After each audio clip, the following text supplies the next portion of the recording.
Allez, on y va. Les annonces sur cette mise sous tutelle, eh bien ça y est, ça a été validé par le Conseil européen des finances, donc ça s'appelle l'ECOFIN, ce 16 juillet, qui a validé la procédure pour déficit public excessif qui avait été ouverte par la France, contre la France, par la Commission européenne depuis le 19 juin dernier, contre la France et d'autres pays, Italie, Belgique, Hongrie, Pologne, Slovaquie, Malte. Et ça y est, la dépêche a titré ce 17 juillet, la France officiellement poursuivie par l'Union européenne. Je cite toujours, la procédure contraignante est enclenchée contre la France. Pourquoi ? Évidemment, pour non-respect du pacte budgétaire européen qui s'applique le nouveau depuis le 1er janvier dernier. On avait alerté sur cette chaîne avant, on va en reparler, avec, évidemment, ça va se traduire par des choses très concrètes. C'est pour ça qu'il faut qu'on en parle, cette mise sous tutelle de fait, des obligations imposées par la Commission européenne. Alors, c'est expliqué par un article de Public Sénat ce 16 juillet. Je vais vous lire un premier extrait. Sous procédure de déficit excessif, la France va devoir présenter à la Commission européenne un plan budgétaire structurel. Le premier, ce sera en septembre, là, dans quelques semaines, qui est une loi de programmation pour les 4 prochaines années, dans laquelle la France s'engage à diminuer son déficit de 0,5% de PIB chaque année. C'est considérable. Explique Andreas Heysel, qui est chercheur en politique économique européenne à l'Institut Jacques Delors. Bruxelles pourra également, je cite, formuler des recommandations de réforme et d'investissement pour que Paris atteigne ses objectifs budgétaires. Vous savez ce qu'il y a derrière le mot réforme en langage bruxellois, c'est notamment l'assurance chômage, une nouvelle réforme des retraites, etc. Sinon, qu'est-ce que ça veut dire d'autre ? Ça veut dire qu'on doit faire, ça a été évalué par un institut spécialisé qui s'appelle Bruegel. Euractiv avait sorti un article dont on a parlé le 21 septembre 2023 qui est toujours en ligne. Le titre, la France serait contrainte de faire 30 milliards d'euros d'économies par an. Ce que Bruegel, l'institut, qui est pourtant pas un institut souverainiste, qualifie, je cite, d'ajustement complètement irréaliste, tellement ce serait brutal. Et en plus, c'est pas fait au nom du bon sens budgétaire, c'est fait sous pression allemande, ce qu'explique Bruegel. Je vous cite l'extrait d'article d'Euractiv. Selon les calculs de l'Institut Bruegel, la raison première derrière les coupes budgétaires si drastiques n'est pas que la dette française serait jugée insoutenable. En réalité, le gouvernement français ne devrait réduire ses dépenses qu'en raison de critères numériques ajoutés par la Commission européenne sous la pression du gouvernement allemand. Et en plus, donc il y a engagement austéritaire très fort, on va y revenir, des réformes exigées par l'Union européenne, et en plus on risque une amende très lourde. Je vous cite un extrait de Public Sénat, la France pourrait se voir infliger une amende jusqu'à 2,7 milliards d'euros par an. Si un État membre placé dans cette procédure montre clairement sa volonté de ne pas respecter le pacte de stabilité, les instances européennes pourront lui infliger une amende pouvant aller jusqu'à 1% de sa richesse nationale, c'est considérable, soit 2,7 milliards d'euros pour la France. Rappelle le chercheur, il y a une erreur, il y a une coquille dans l'article, c'est pas 1, c'est 0,1. 2,7 milliards d'euros, c'est considérable par an. Faites le compte sur 4 ans, ça fait plus de 10 milliards d'euros. D'amende, rien que d'amende, donc complètement improductif. Donc ça, vous voyez, tout ça, austérité, les réformes exigées, les amendes, ça s'appelle une mise sous tutelle de fait. Au même moment d'ailleurs, le commissaire européen à l'économie menace la France. RFI, 15 juillet, il a fait un article, le titre « La France a besoin d'un ajustement budgétaire », estime le commissaire européen à l'économie. Je vous cite un petit extrait de l'article. Il est clair qu'il y a un besoin d'ajustement budgétaire en France et dans les autres pays ayant une dette élevée, a estimé le 15 juillet le commissaire européen à l'économie, Paolo Gentiloni, avant une réunion des ministres des Finances de l'UE à Bruxelles qui a donc eu lieu. Il estime par ailleurs, je cite, possible et nécessaire de réduire les déficits publics. Et on sait de quelle manière. Alors, le FMI met son grain de sel.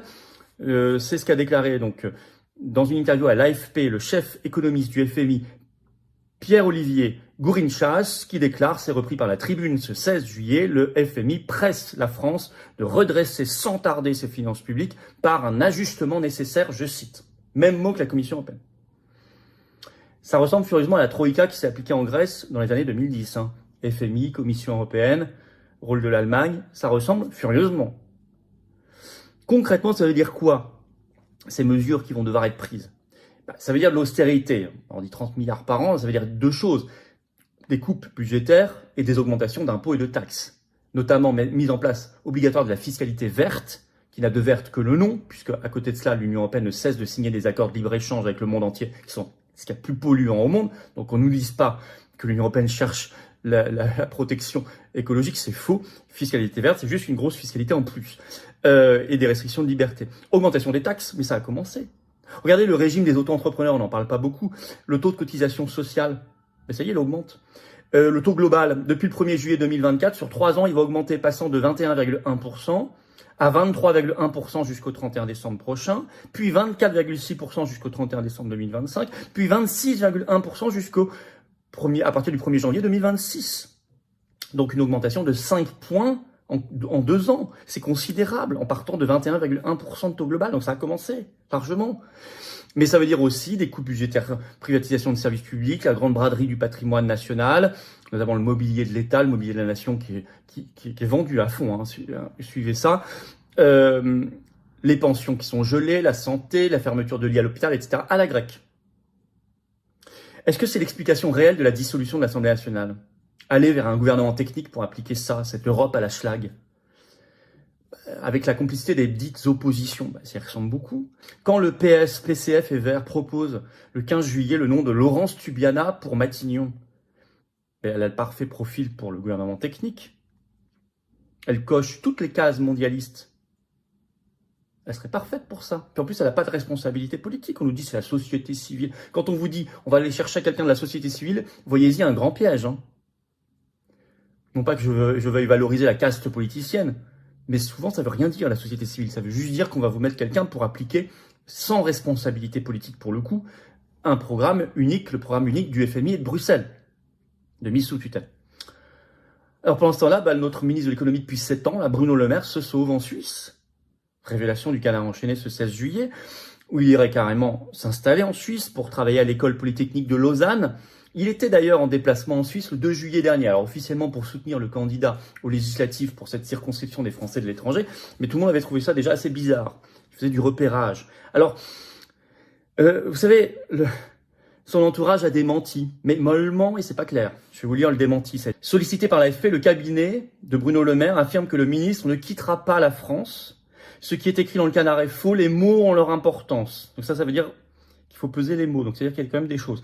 Selon ce cabinet qui insiste sur la différence entre aller travailler à l'étranger et quitter le pays, dans Libération, l'entourage du ministre précise, plusieurs options sont sur la table, rien n'est signé avec personne à ce stade, en tout état de cause, il aime la France, il ne la quittera pas.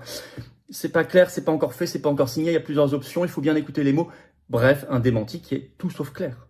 Si c'était juste démenti, on dirait non, c'est faux, point barre, on passe à autre chose. C'est pas ce qui est dit du tout. Donc c'est vrai, ou à moitié, ou aux 3/4, ou 90% vrai. Je signale qu'avant même le Canard enchaîné, la Tribune avait déjà sorti cette info de Bruno Le Maire en Suisse, mais en disant qu'il allait travailler au Forum économique mondial de Davos. Info de la Tribune. On ne serait pas étonné. C'est quand même en tout cas c'était terrible.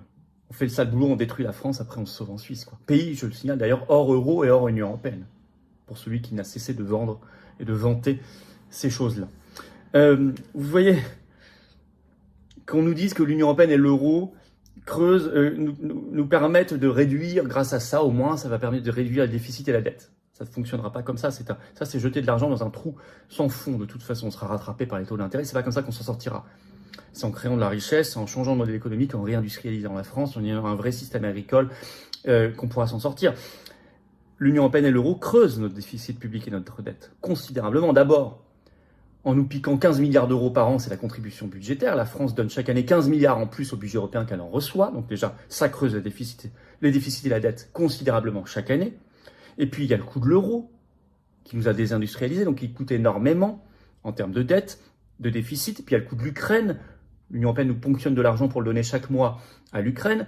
Ça fait des déficits en plus, de la dette en plus. Donc, vous voyez, ça nous coûte. Puis tout le reste. Le Frexit est plus que jamais indispensable au nom de notre sauvegarde et de notre souveraineté, je dirais même de dignité de peuple. On ne s'est pas battu. Nos aïeux ne sont pas morts pour la France, pour qu'on soit sous cage, pour qu'on soit sous tutelle. Je n'accepte pas que notre peuple, un grand peuple, soit sous cage, sous tutelle. Je n'accepte pas que nous soyons réduits en esclavage, appauvris, tiers-mondisés, pendant que certains de nos revendiqués, autoproclamés maîtres, entre guillemets, eux, se la coulent douce et en profitent et s'enrichissent sur notre dos.